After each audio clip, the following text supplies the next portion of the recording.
Welcome, everyone, to SCORE Nashville Chapter's webinar on franchising as your next step to entrepreneurship. Is it right for you? With our presenter, Dan Aronoff. It's going to be a great presentation. And we know that there's different ways to become a business owner. You can start from scratch, you can buy a business, or the third option is to become a franchise holder. And many of us really don't know what's involved in franchising. And that's why we asked Dan to do this presentation. Dan's been a franchise owner since 2005. He's very familiar with the ins and outs of running franchise operations, including the general management, marketing, and administrative activities. In his professional practice, he coaches clients on how to thoroughly search for and evaluate franchise opportunities. His professional career also includes 15 years of human resources experience focused on recruiting, compensation, and employee development. He is a perfect presenter for this topic, and you are welcome to ask questions in the chat. If you did not accept to be promoted, then go into the Q&A, and I'll be monitoring that. But without further ado, the floor is yours, Dan. Okay, well, thanks so much, Michelle. I appreciate it. Welcome, everybody. So glad to educate you about the world of franchising. And Michelle, thanks for the nice intro. A little bit about me. So I've kind of done a lot of stuff. As Michelle mentioned, I am currently a franchisee. The company that I'm with, it's called FranNet. And very simply, think of us as franchise matchmakers. And I own the FranNet rights for the state of Tennessee and have been doing it since 2005.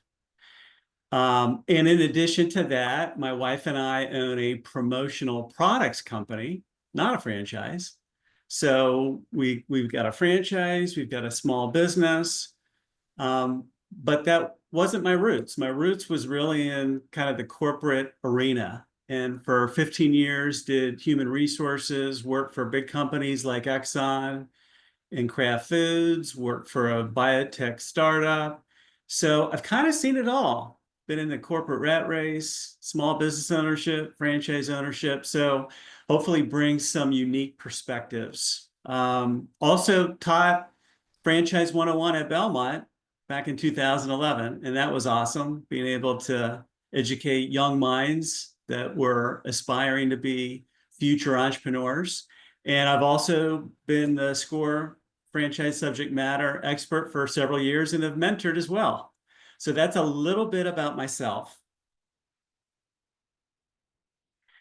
So I think all of you, as you begin to think about maybe doing something on your own, and when I'm working with clients, kind of my first question is, why? What has prompted you to say, hey, maybe owning my own business versus working for somebody else is a route that you want to take? And by the way, let me put in a plug. Michelle, aren't you all doing a workshop? Am I ready to start my own business next week? I think you are. So for any of you that are thinking about business ownership, which obviously could be franchising, I highly encourage you to attend that workshop too. It's a Yes, it's great going to be. workshop. Yes, it's Wednesday the 13th from 6:30 until 8 p.m. And you can go to our website, score.org/Nashville, click on Take a Workshop, and you can enroll right there. It is a free workshop. Fabulous. Good. I just wanted to put that plug in. And again, it's, all in the spirit of education. So going back to this slide of why, what I have found when I'm working with folks is they oftentimes have a very clear reason of why they want to do something on their own. And obviously it's very personal. It's going to vary based on the individual. I work with a lot of people coming from corporate America and they're just burnt out. They want more control. They want more independence. They want that flexibility. So not to imply that they're not going to be putting in the hours, but they want a more flexible schedule. Some people have been downsized one too many times, and they're tired of it, and so they want to kind of create their own job security. So you really want to think about what is your why, because we oftentimes kind of will couch it as what is your career pain, and is business ownership going to be able to solve that career pain? A number of years ago at FranNet, we kind of looked at, and FranNet's got consultants all over the country, so we're working with thousands of aspiring entrepreneurs. And so we kind of looked at, what is the makeup, the background of our clients. I think there's this misconception that you need to be a high-level executive, a CEO, a director level. And there certainly are quite a few that we work with that are in that capacity, but there are a lot that aren't. I mean, we work with teachers, veterans, CPAs, stay-at-home moms, engineers. I mean, you name it, people from all walks of life. So don't feel like you have to be a high-powered executive to be able to consider franchise ownership. There are some tremendous success stories of folks that, I mean, like I said, stay-at-home moms and teachers that have done exceptionally well. I like to present what we call franchising myths, because oftentimes it answers a lot of common questions that people have. And oftentimes there are misconceptions. So the first myth is franchising is only fast food and retail. When I'm doing live seminars and I ask the question to the audience, what are the franchises that first come to mind? Pretty much it's always McDonald's, Subway, Chick-fil-A. Sometimes they'll pepper it with a non-food related franchise, but it's pretty much always brick and mortar and a lot of times fast food. And certainly the food sector represents a big portion of franchising, but not all. I mean, I would say that food probably is about half of all the franchises that are out there. So what do the other 50% represent? We've got a lot of B2B or business service related franchises, and that could be IT technology businesses, it could be sign businesses, it could be staffing businesses, but there's a lot in the B2B arena. Retail could be fitness, could be beauty related franchises, could be massage, could be hair cutting, just a lot in the retail space. We work with service businesses such as senior care. Seth, you're on this presentation. Remind me, didn't you have a senior care franchise that you owned? Yes, I did. Sure did for about a dozen years. Yep. A dozen years. Okay. So, in the personal services, it could be senior care, it could be tutoring, it could be pet related. I mean, kind of the list goes on and on. In that other category, it could be hotel, it could be storage. The point being that there is a lot of variety in the franchise world. And again, nothing against food-related franchises. They can be great opportunities for the right person. But what I would hate is for somebody to think that that's all there is in the franchise world. There's a ton of variety. And I think when people begin to realize the breadth, they can get pretty excited. So just keep that in mind. And again, if anybody has any questions, feel free to interject. What are some of the common trends that we're seeing in the franchise world today? We're seeing a lot of interest in any health and wellness related franchises. That could be weight loss, that could be fitness, That could be physical therapy, that could be chiropractic. That is a very hot trend. Anything home improvement. Now, the home improvement we saw surge during the pandemic, and that has not stopped. The reason why I say during the pandemic is a lot of people were staying at home, and so they were beautifying their homes. But particularly here in Nashville, we've seen a strong interest for painting related, gutter, glass, bath, kitchen renew, all that stuff has surged. Pets, I mean, 70% of all households in America have pets. That's a resilient business. Doesn't matter whether it's an up economy, a down economy, people have pets, and pets are part of the family, so it's not going to go away. Childcare, so preschools and tutoring businesses have been really strong and resilient. Certainly, senior care. We're in a time where I think this statistic might even be more so, but they were saying, I think every day 10,000 people are turning 65. So we have an aging society that are going to have a need for senior care services that will continue. Restoration businesses, crisis management with fires and water damage, are resilient and essential businesses. Sign businesses. I mean, there are a lot of businesses that need signage.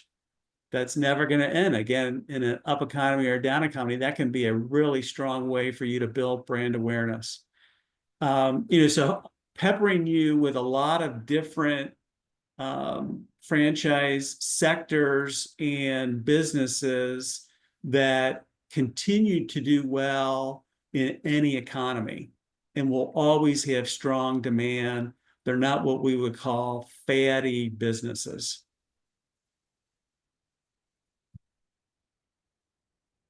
Myth number 2, franchises succeed because of the quality of the product.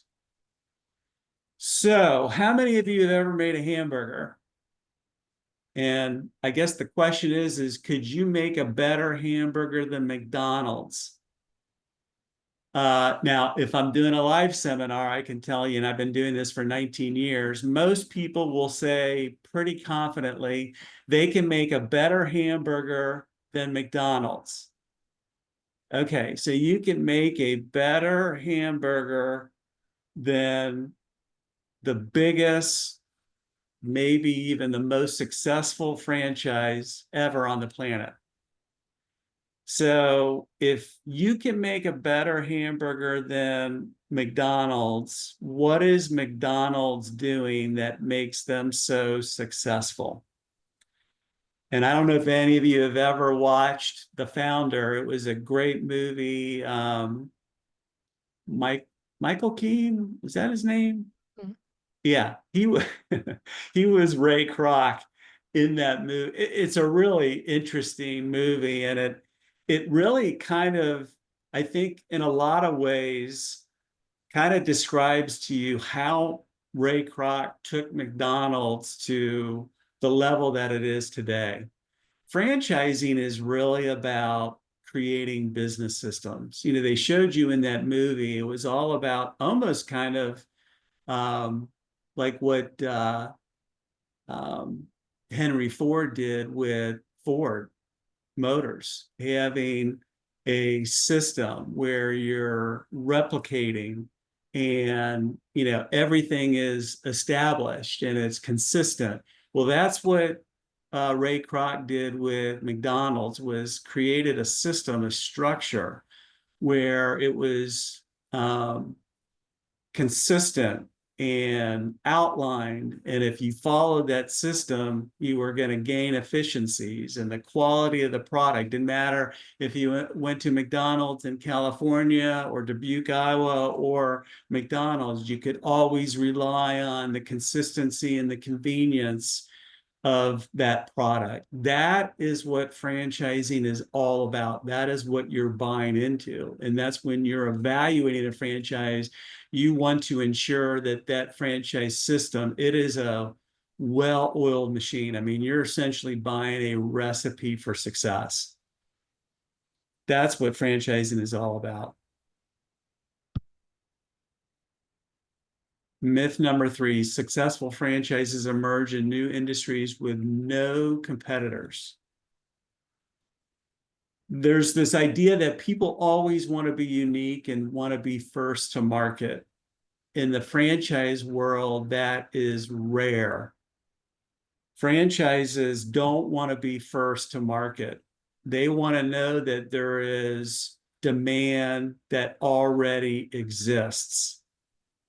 What franchisors love and where they flourish is when markets are fragmented, meaning that there are no dominant players. So I'll give you some examples. 20, 25 years ago, if somebody needed to have somebody clean their home, the way that you found that person was typically through word of mouth. There were no residential cleaning businesses out there that had strong brand recognition.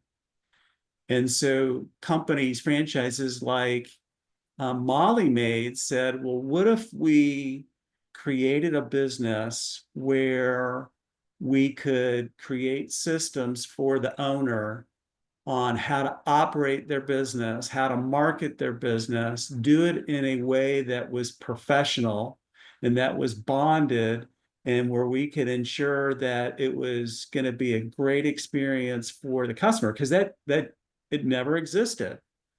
And so that's what they did. And they created these businesses where it was totally fragmented and brought sophistication and solid business systems to a very fragmented space. So much, I remember, I mean, it was years ago, Microsoft actually, I believe, awarded Molly Maids as having one of the most sophisticated technology systems for operating their business. Because a lot of people would think that, oh, well, this is a simple business, I can do it myself. Well, it's like any business. How are you managing the operations? How are you managing the customer interfacing and customer service and ensuring quality? All that stuff, all these systems enable Molly Maid's franchisees to build a very robust business. To create those systems would have cost a lot of money. And so you would probably say, well, residential cleaning is not necessarily a sophisticated business, but Microsoft said, hey, you know what? You've entered into a market that was not sophisticated and made it into a sophisticated business. So anyway, interesting. Another example would be we've worked with a franchise called Monster Tree, and Monster Tree does tree limb cutting, stump removal, things like that. And kind of their thing was, let's provide our franchisees with equipment that wouldn't be necessarily easy for somebody in a non-franchise capacity to be able to afford, because we're able to, through group purchasing power, have contracts with equipment manufacturers to significantly reduce the cost to get into this heavy equipment. And then teach them how to market through social media and pay-per-click. Again, a industry that was proliferated by mom and pops. They took this business and made it into a franchise and created strong brand recognition, so on and so forth. So I've kind of rambled on, but that's where franchising really flourishes, is to get into industries that are highly fragmented and then at a level of sophistication and offer significant systems and structure. Myth number 4, franchises are expensive. That is certainly a relative term, because everyone is going to define expensive differently. So let me give you some perspective. Unfortunately, this data is getting a little bit out of date. We have not been able to get more up-to-date information from Fran Data. So this is about 5 years old, but I do think it provides some decent perspective. And I'll kind of oversimplify this for you. But if you look at the table, any franchise that has a total investment of $250,000 or less, about 46% of all the franchises out there have that total investment of $250,000 or less. So almost 50%. And based on what I'm seeing in today's world, it probably is not dramatically different. So I'm not implying that $250,000 isn't a lot of money, but close to half of all franchises out there have a total investment. And let me qualify that. And so when I say total investment, that pretty much is everything necessary to get into that franchise. So that would include your franchise fee, your initial build out, typically operating your business for the first 3 months, paying your staff, opening, marketing, so on and so forth. So pretty much everything necessary to open your doors. And by the way, the franchisor will articulate that in their disclosure documents, how they arrived at that. So you don't have to get into a $1 million business to look at a lot of franchises. And there are quite a few that would even be less than 100,000. Not many that would be less than 50,000, but there are quite a few that would fall into that 50,000 to 100,000 total investment bucket. And then, of course, there are going to be franchises that are more than $1 million. Getting into a hotel or storage facilities can be multi-million-dollar operations. But I do like to share this slide because, again, you don't have to be a millionaire to get into a franchise business. And that statement that says there's no correlation between how much you spend on a franchise and how much you can make, there's no correlation. There are some terrific low-cost franchises that can be very lucrative that don't require heavy brick and mortar. Now, they may require a certain skill set, and we'll talk about that later, but don't think you have to spend a lot of money to make a lot of money. Any questions so far? Any in the chat box, Michelle? Nope, not yet. Okay. How much do I need? These are kind of general rules of thumb.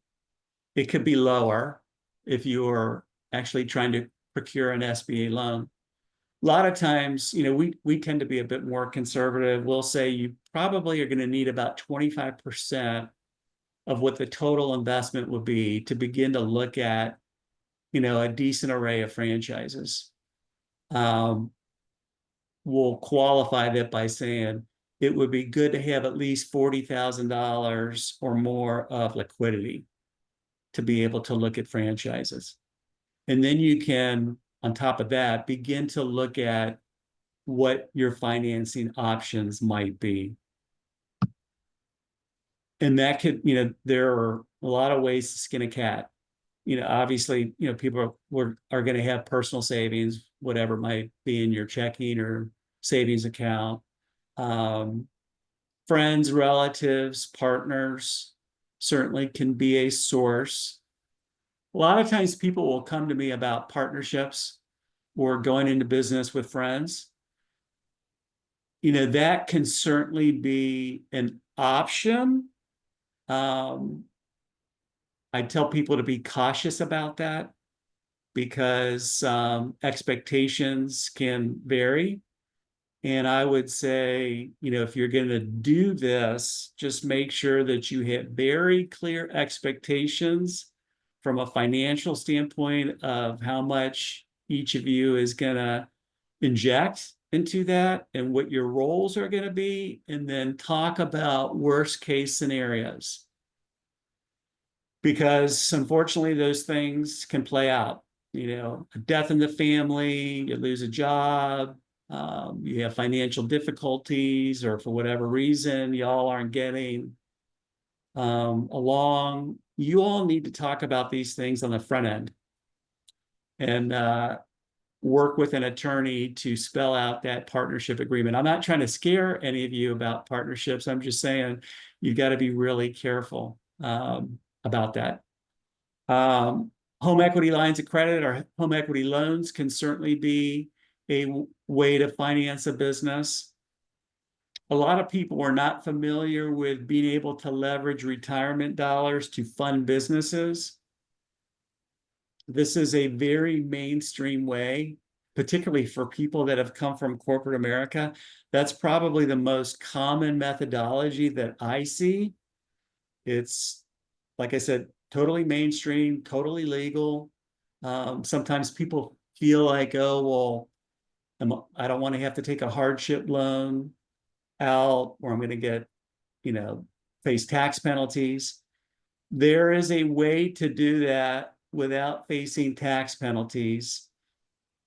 It's a horrible acronym, but it's actually called the ROBS program, which I hate that acronym. It stands for Rollover for Business Startups. This is a mechanism that allows you to use retirement dollars as a way to fund a business without paying early withdrawal penalties or paying taxes. It can be a viable way to fund a business. It is an option.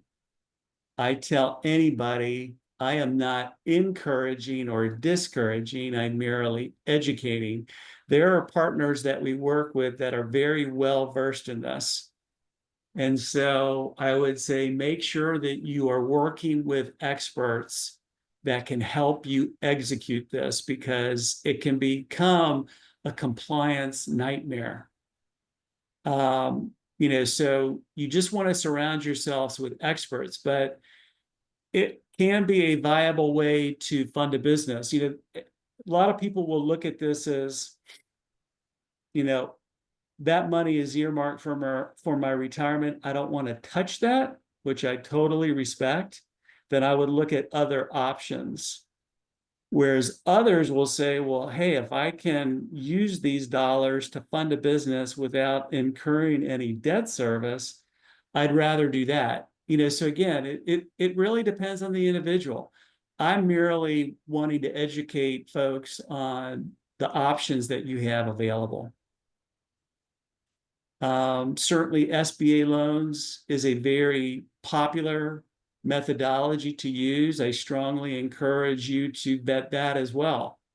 And SCORE and the small business development centers, banks can help you understand how that plays out. By the way, it can be a combination of any of these things. You can do an SBA loan in tandem with utilizing your retirement dollars or home equity lines of credit. So there, like I said, there are a lot of ways to skin a cat. What I would say is, obviously it's a very personal decision. Just make sure that you're utilizing your resources and making sure that it makes the most sense for you. What you don't want to do is get into any business, a franchise, or even if it's a standalone that you start from scratch, that you have enough cushion to ride out the ramp up period, and that you have enough money to live. That is critical. And too often people get into a situation where they're not planning, they're not forecasting, they're not building a business plan and pro formas that are mapping this out. And they get to a point where they're so stretched that they don't have money to continue to market their business and not create that revenue stream. So it's critical. And by the way, SCORE does a lot of business planning workshops too, that I highly encourage. Okay.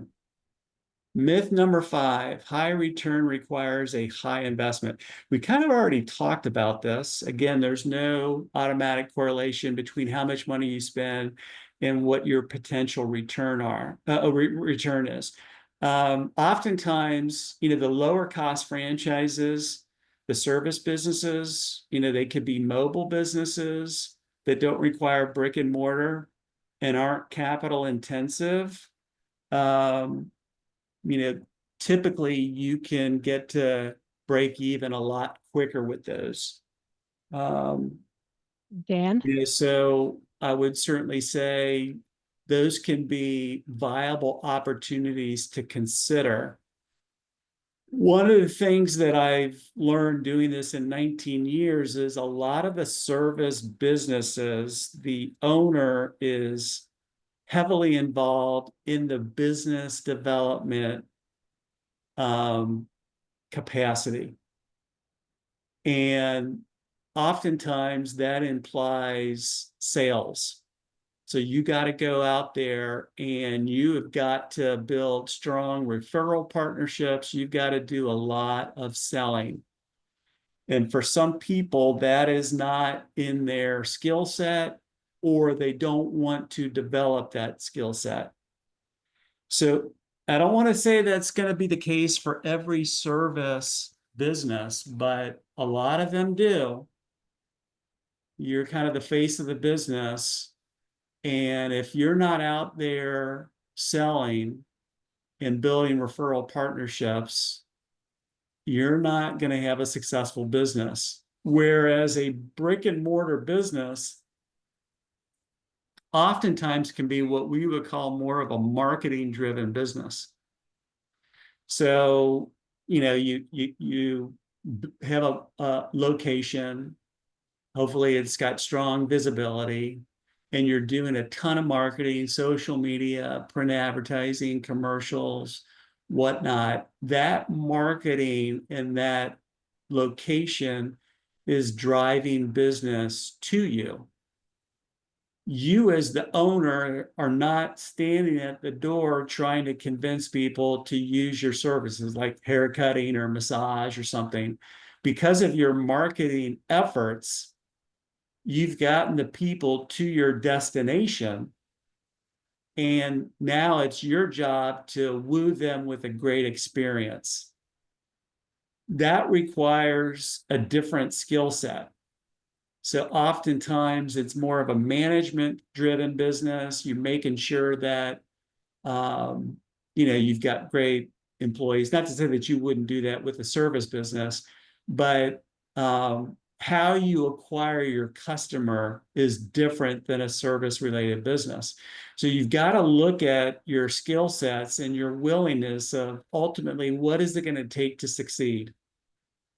I hope that makes sense, but too often I've seen people get into a business merely because it's a lower cost business, either one, because it's just low cost, or two, they don't want to spend the money.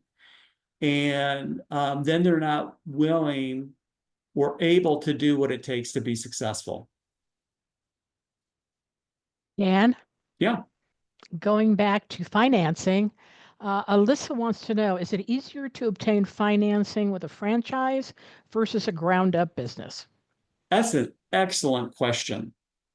I would say at a high level, yes, because a lot of banks like franchising because of the blueprint, because of the proven success model. And particularly for people that have never owned a business before, a bank will have more comfort knowing that you're going to be part of a system and that you're going to have training, that you're going to have ongoing support. That bank, will be able to determine in a lot of respects, well, how long has that franchise been around? Am I familiar with them? That kind of stuff. So yeah, they will have a higher level comfort awarding an SBA loan to a franchise versus a independent. With that being said, by the way, it is the bank that is approving an SBA loan. It's not the SBA. And so they're still going to go through a lot of scrutiny of your background, your credit.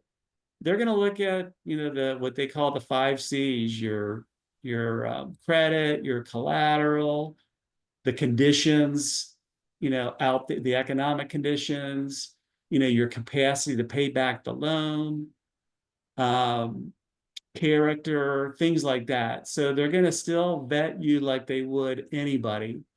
And they're going to want a business plan, all that stuff. But yeah, again, at a high level, they do like, they do, they're pretty favorable about franchises. Hopefully that answered your question. It did. Thank you. Excellent.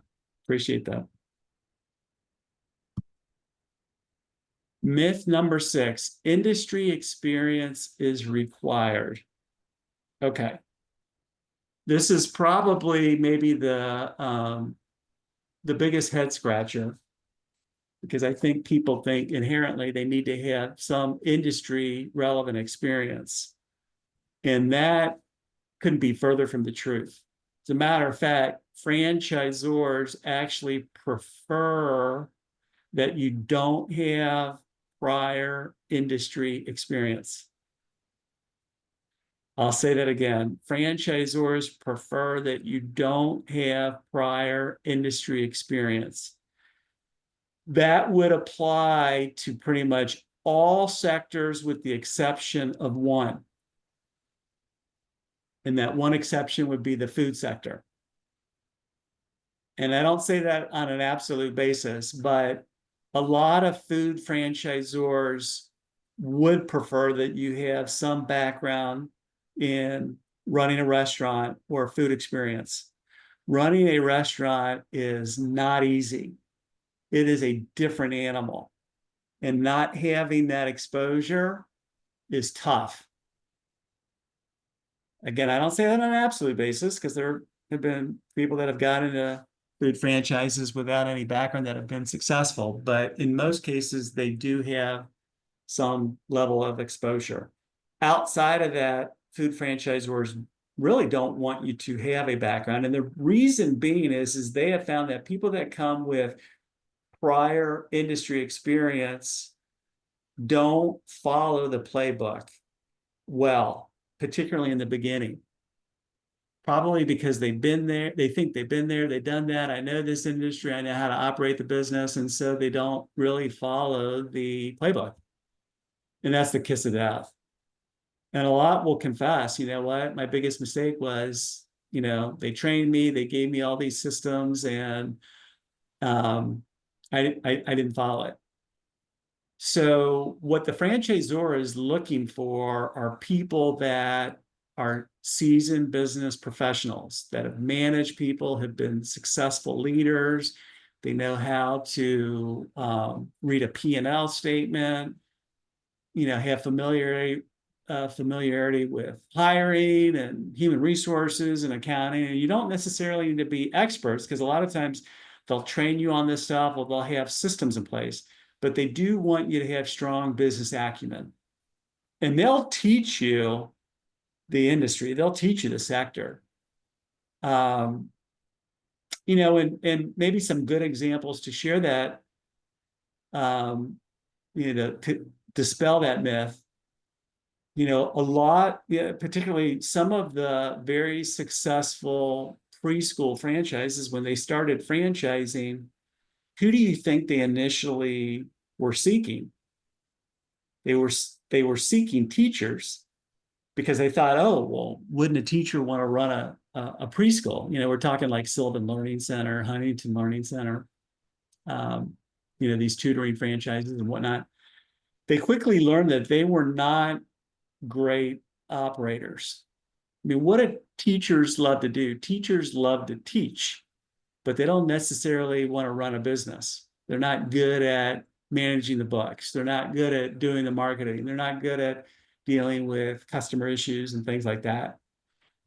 that's when they pivoted and realized, we want people that want to be the CEO of their business, that want to grow a business. Certainly, they want them to have an interest and a passion for that space, but ultimately they want them to be business owners that want to grow that business, not teachers. The owner is never going to teach. They don't want them to teach. They want them spending times on running the business. Another really good example would be a hair cutting franchise. Hair cutting franchises like a Great Clips or a Supercuts, if a prospect goes to Great Clips and say, I want to own this business and I have a desire to cut hair, they will not sell that business to you. That is not the type of franchisee they're looking for. They want a franchisee that wants to grow the business, that wants to scale, that wants to operate it as a CEO. They will help you find licensed cosmetologists that will be great stylists. And then it's going to be your responsibility to manage the store manager and the stylist and manage the books and things like that. But they don't want you spending time working in the business. That's not their ideal client. And because of that, you're not going to ever cut hair and you'll never have to learn how to cut hair. So hopefully those are, and there are a lot of examples where this would play out. So just know that they're looking for people that have solid business skills and most importantly are coachable and willing to follow a system. All right. Franchising can be a great way for you to get into business, but there are pros and cons. So let's kind of talk through some of these things. The pros, and we've talked a lot about these things already. You're buying into brand recognition, licensed trademarks, proven systems, things like that. Any franchise that you're evaluating, they need to have robust training and have ongoing support. When I say ongoing support, that's ongoing support for the life of the franchise. As they're evolving, they need to continue to evolve with you. Lower cost, group purchasing power. There are a lot of things collectively that you can do in a franchise system, either through technology services, it could be equipment, but oftentimes it's going to significantly reduce vendor and supplier costs versus you doing this on your own. And that's a big advantage of a franchise. A lot of the franchisors nowadays are, they're providing technology and marketing for you. They're doing the social media, they're doing the pay-per-click campaigns. And again, because you're doing that collectively, you can reduce your cost. And you're also working with a vendor that's doing it for a number of franchisees and is very knowledgeable about your audience. And so it saves time. Obviously, it increases the consistency and quality of service for the franchisor. So the franchisor likes it as well. Any franchise that you look at, we're going to talk about this in just a second, but any franchise that you look at, they're going to provide you a disclosure document. They're required by law to do this. So there are things that you're going to be able to investigate that will help you during your due diligence that you wouldn't necessarily be able to do if you were looking at starting your own business. But like I said, we'll get to that in just a second. The last two, franchise family and culture of teamwork, being a franchise owner for 19 years, I will tell you that to me is the biggest advantage, the thing that I have enjoyed the most. Having other franchisees that I can turn to and share best practices and learn from, that's what I love. That is hard to do if you are in business for yourself Where do you find that camaraderie? Where do you find other people in your space that you can commiserate and learn from? You can do that. It's harder and might be maybe a little bit awkward because that, I don't know, you're not necessarily going to be sharing that much with your competitors. But in the franchise world, because you've got franchisees that have different territories, it isn't going to be an issue. And so you're not alone. We kind of say you're in business for yourself, but not by yourself. And that is so true. And that's the thing that I've loved the most about being about a franchise system. Okay, disadvantages. If you need control, complete control over how you operate your business, you're probably not going to like franchising. You're going to feel way too boxed in. And for a true entrepreneur, they're not going to like franchises. It's not going to be their cup of tea. You've got to be willing to be able to work within a system. A lot of my clients have come from corporate America and they don't want to create something from scratch. That's not their DNA. They're so used to following process and they want structure. And it's like, give me that platform and I'll run with it from there.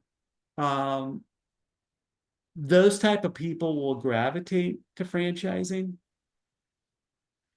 But if you feel like there's too much structure, too many rules to follow, and obviously for that structure and system, you're going to be paying royalties. And that could vary anywhere from 4% to 10%, and depending on the business, 20%. And as you do your cost benefit analysis, you may say, I could do this cheaper and better on my own. And if you can, you might be better served to not get into a franchise system. These are things that you got to weigh of ultimately, am I better served being in a franchise system or not? So you got to be willing that there's a trade-off. Creating systems from scratch, that's tough. And a lot of independent players will tell you it could take 3 to 5 years for you to create those systems yourself and perfect them. Whereas with a franchise, you have it from the get-go.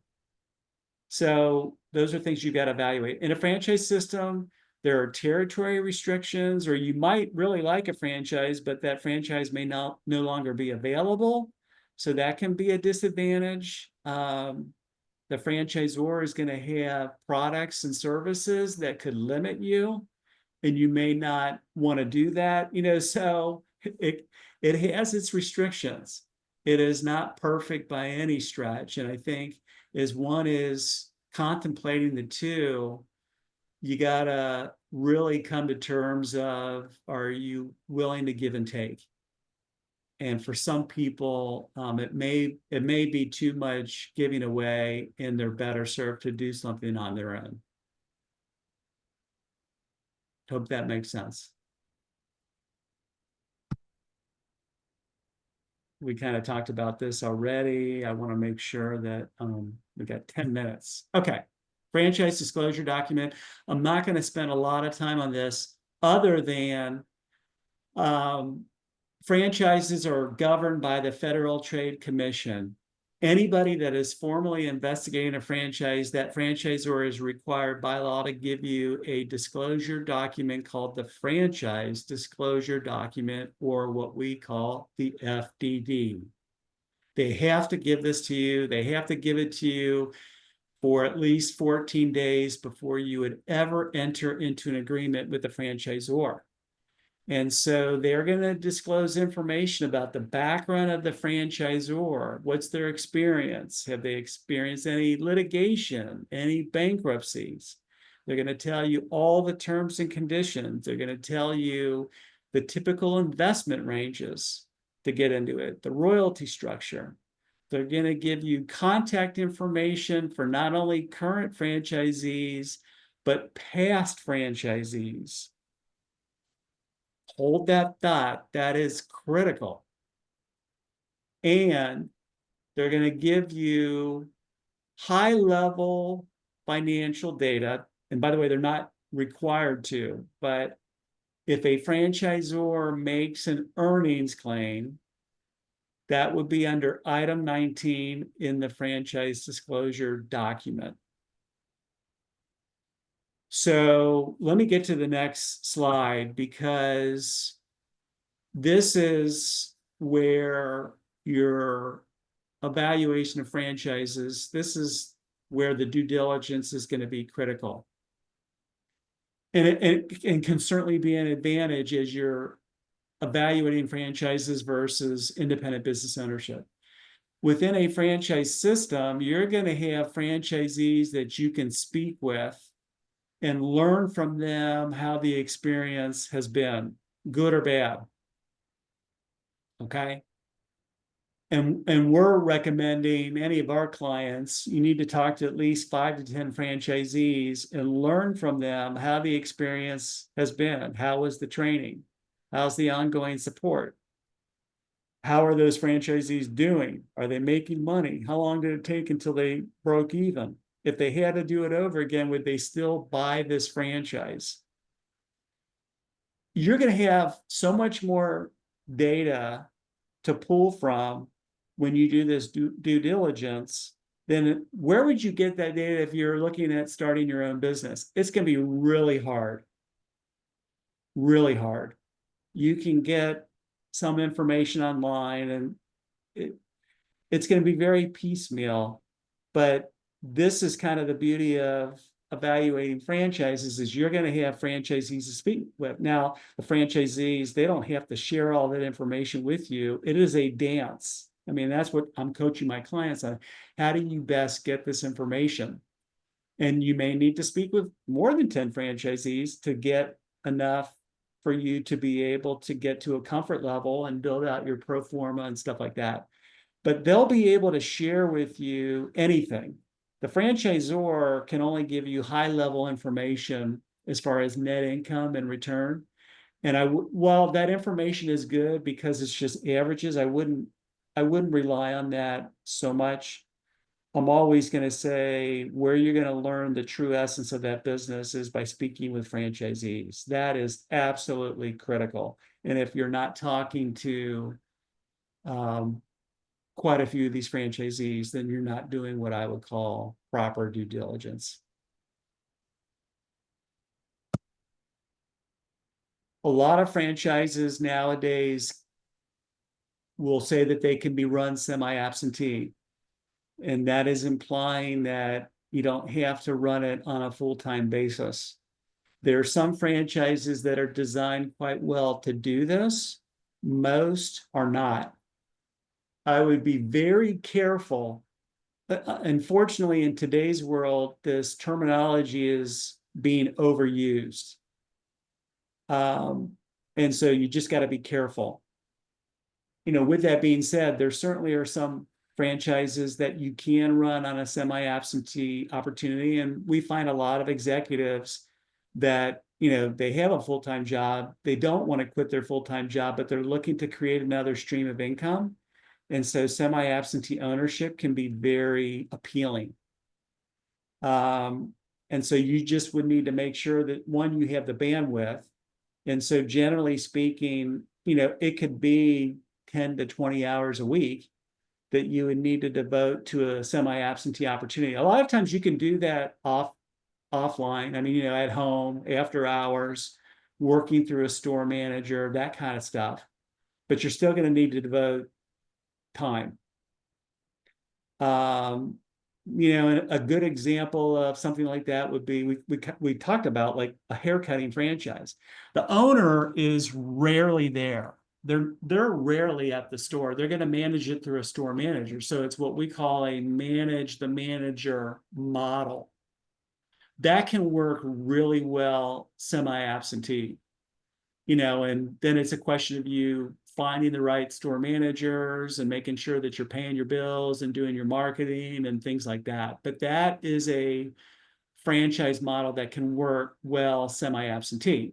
Then the question becomes, do you have the financial capability of getting into a brick and mortar? Because in most cases, semi-absentee are going to be brick and mortar businesses. Not always, but in most cases they will.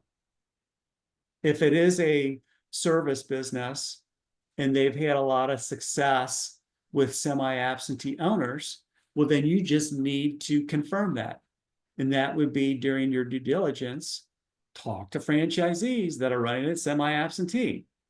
And then you can have comfort level that, yeah, you can do this and do it successfully. I mean, I love semi-absentee strategies. I think for the right person, it can be great. You just need to make sure that it makes sense for you and that you're doing proper due diligence and confirming this. Finding your perfect fit.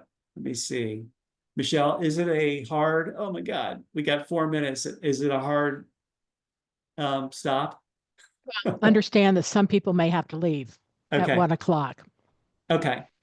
I'll go real fast on this. So just make sure that when you're evaluating franchises, separate the function of the business versus the function of the business owner. In other words, like the example I just used, your role in a haircutting franchise is not to cut hair, it's to manage a business.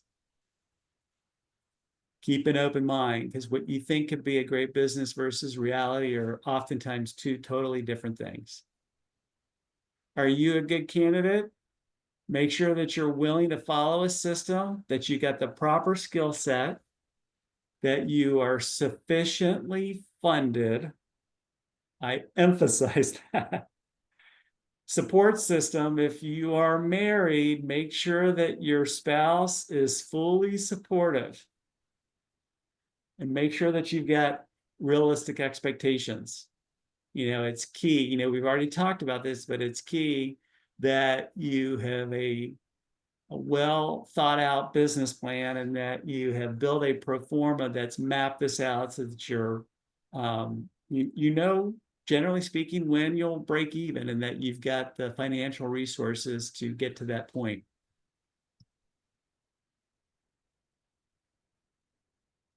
We've talked a lot about these common franchise ownership mistakes. I'll give you a second to just look at that.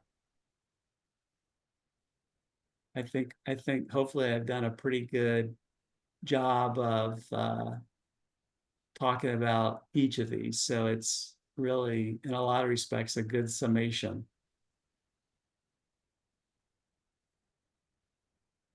Any questions? Because I think that really, in a nutshell, wraps up the presentation. If anyone has any questions, you can unmute yourself and ask Dan.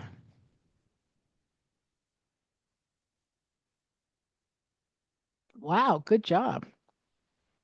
That's my contact information. That slide before, what I would say is, in addition to your evaluation, just make sure that you are working with other professional advisors like franchise attorneys and whatnot. They're a vital part of your due diligence process. I have a question, Dan. Sure. This is a rhetorical question, but others might be asking it or thinking about it.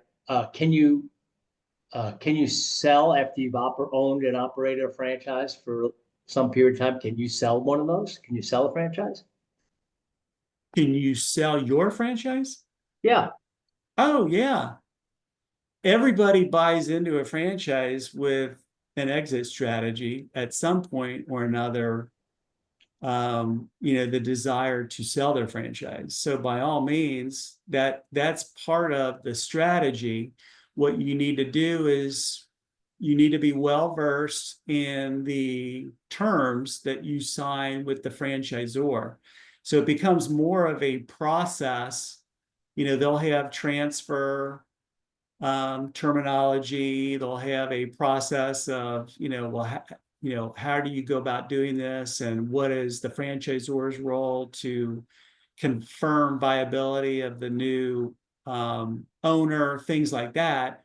But yeah, by all means, it's your business to sell. And what I have seen is most of the franchisors are not going to have as much say in betting on a resale as they would bringing in a new franchisee. Part of the reason why is if you, the franchisee, is able to find somebody that wants to buy that business at that price, the franchisor oftentimes does not want to get in the way of prohibiting you from doing that, as long as, I mean, they're still probably going to want to do, you know, background checks and criminal checks and stuff like that, and make sure that, you know, your credibility is still strong. But it oftentimes, what I've seen, easier from a vetting standpoint with a resale than bringing on a new franchisee, if that makes sense. Good question.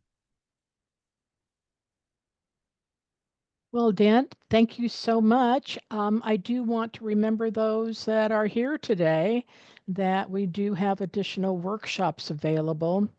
Saturday is Market Research 101, How to Find Your Customers. I want to invite you to look at Tuesday evening. We have Score Connect Live, where you can come in. Again, it's a live event, and we will have mentors there, and we will have subject matter experts on different subjects. In fact, Dan, if you would like to join us, I'm sure people would be interested in asking you questions. And you can sit down with a subject matter expert or a mentor, ask questions, get your questions answered, network with other entrepreneurs, solopreneurs, people that are planning on becoming entrepreneurs. It's just really an outstanding evening. If you would, again, go to score.org/Nashville, click on Take a Workshop, and all of these will be available to you, as well as listings that are continually being added. So you'll be getting emails as well.